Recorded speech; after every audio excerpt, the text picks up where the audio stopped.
What's up everybody, Drive Through on 5 here with another video for you guys. This time I have a Ninja 650.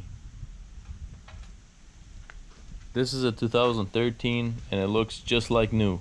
I'm very excited for this bike and plan on making a lot of motovlog videos with it. I wasn't a fan of the blue color, the blue on black at first, but the more I see it, the more I like it. It looks really nice in person. At first I wanted either a black, gray, or red one, but this blue really looks nice in person and I don't know why I didn't like it at first. I seen it on videos from other reviews and I wasn't a fan of the blue and black, but it looks really nice in person. So about the Ninja 650. It makes 67 horsepower at 8,700 RPM and 45 pound-feet of torque at 7,000 RPM and still gets 40 to 50 miles per gallon. It has a liquid-cooled 649cc parallel twin engine and sounds very nice in my opinion, even style. I had a 2009 Kawasaki Ninja 650R, which is pretty much the same bike. The styling is a little different. It's been tweaked here and there a little bit, but pretty much same motor, same everything. But that one had a Two Brothers exhaust, which sounded vicious. I really like that exhaust. But this one is stock, and even stock, it doesn't sound too bad. But the Two Brothers really gives the bike character and makes it sound mean. I'm looking to at some point add an exhaust to this bike to make it sound just as mean as it did before with the 2009 650R. Kawasaki put a really heavy duty looking lock mechanism for the handlebars. I've used other bikes' locks before and they feel kind of like they can be broken, but this has a really thick rod that goes into this metal thing here, and it doesn't look like it would be easily stolen. I really enjoyed the 2009 650R, but somebody made me an offer I couldn't refuse, so I sold it, but then realized I made a mistake and that I was regretting it, because that would have been a really nice bike to have on my channel. But this is a newer bike and only has 1,700 miles on it, not even 17 and change, not even 1,800. Really look forward to racking on the miles with this bike and making a ton of videos with it. I really like the tall the dirt bike handlebars. It gives you a comfortable position while riding. You don't need to lean forward like on those super sports. But at the same time it has plenty of power, and I'd say even feels more powerful at low RPMs than 600 bikes. One thing I don't like about this Ninja 650, and that I didn't realize before, is that the exhaust is a complete exhaust from the engine all the way to the muffler. There's no bolt on. Everything is welded together. It's one piece. If you want to change the exhaust, you're best off just buying a full system, which is pretty expensive, just going straight from the engine all the way back.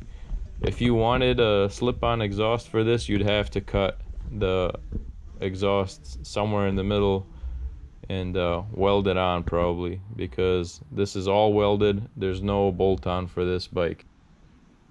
Some new bikes that I was considering other than the 650 when I was buying it is the Yamaha FZ07 and the Yamaha FZ09. Those are also fun bikes, but this 650 really has some things that I like better than those bikes. Some of those things are a tall windscreen. The Ninja 650 also has wider handlebars. In a review I saw that the FZ07 in particular has really narrow handlebars, really close together, and I'm a bigger guy, so the Ninja definitely has better handlebars. That's something that can be easily changed, but when I buy a bike I don't like to do too many modifications to it. I like it to stay as clean as possible.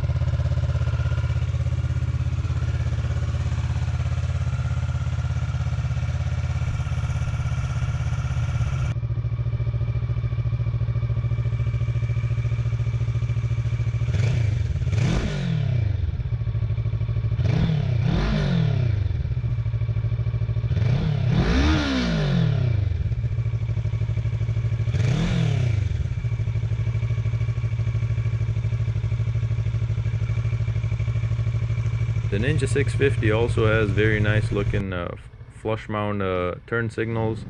A lot of bikes, like especially Yamaha, they still use the really bad looking turn signals. It's like they look like from the 80s, but Yamaha makes it look really clean, or Kawasaki here made it look really clean, and there's no issues with the turn signals with the way they look. I would never modify these. Kawasaki also gives this Ninja adjustable brake and handle, or brake and clutch levers. They're adjustable, so if you need to, or for some reason want to adjust them, you can without modifying them. The 2009 Kawasaki Ninja 650 had a full digital display, whereas this one has a tachometer. I kind of like the older Ninjas better. It looked higher tech, and I don't know, this one seems a little more basic, but it's still a nice dash. It has easy to read dials and nothing really to complain about. What I would add on it is a temperature, either gauge or a digital readout. It doesn't say how hot the engine is on this bike. I'm very impressed with the power this bike makes, especially at lower RPM. When you take off 2,000, 3,000 RPM, it has plenty of power, no need to even wind it up. But when you do around 6,000 RPM, it has plenty of power. You can just shift up the gear, you don't need to search for more power in the power band. Handling on this bike is good too. Feels very stable, gets up to 60 miles per hour in no time. This bike, just the characteristics of the engine just do it for me somehow. I haven't test driven a FZ07 yet, but I'm interested to see which one I'd like more, because I really like this Ninja 650 and how it rides, and the brakes are good. I like everything about this bike. The only thing I want to modify is the exhaust. It sounds a little too quiet at speed. Here on the video I can tell that the GoPro picks up mainly wind noise, don't even hear the bike really. At lower speeds it sounds nice when you rev it up a little bit, but I want it to really have a nice tone that overpowers the wind noise.